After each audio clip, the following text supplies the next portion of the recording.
FIFA club বিশ্বকাপ গত বছর পর্যন্ত এই টুর্নামেন্টটা নিয়ে কোনো আগ্রহী ছিল না ফুটবল ক্লাবগুলোর। বিশেষ করে ক্লাব ফুটবলের সবচেয়ে বড় বাজার ইউরোপে এ নিয়ে ছিল না কোনো উচ্চবাচ্য। মূলত এর পুরনো ফরম্যাটের কারণেই খুব একটা আগ্রহ দেখা যেত না ইউরোপিয়ান সমর্থকদের মধ্যে। পুরো দুনিয়ার বিভিন্ন মহাদেশীয় চ্যাম্পিয়নদের নিয়ে খেলা হওয়ার কথা থাকলেও গুরুত্ব এবং ব্যস্ততা বিবেচনায় সেমির আগে দেখা পাওয়া যেত না চ্যাম্পিয়ন্স লিগ চ্যাম্পিয়নদের। আর এ কারণেই হাজার চেষ্টা করেও এই টুর্নামেন্টের কোনো আবেদন তৈরি করতে পারেনি ফিফা।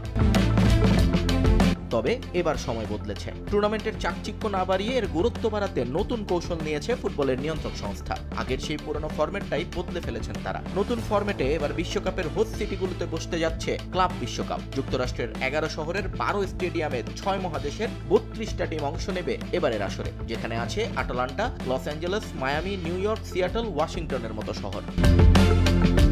স্বাভাবিকভাবেই স্টেক বাড়ার সঙ্গে সঙ্গে মানুষের আগ্রহ বেড়েছে কয়েক গুণ। তাই তো চ্যাম্পিয়ন্স লিগ শিরোপার অন্যতম দাবিদার ইন্টার মিলান ফরওয়ার্ড মার্টিনেজ এবার মুখিয়ে আছেন ক্লাব বিশ্বকাপে অংশ নিতে। জানিয়েছেন ক্যারিয়ারে প্রথমবার এই টুর্নামেন্ট খেলার সুযোগ আসায় উচ্ছ্বসিত তিনি। একই অবস্থা বায়ার্নের হ্যারি কেইনের। মিউনিক বহুবার এই টুর্নামেন্ট খেললেও কেইনের এটাই প্রথম। এবছরের 15 জুন থেকে শুরু হবে ক্লাব বিশ্বকাপের আসর, যা চলবে 13 জুলাই পর্যন্ত।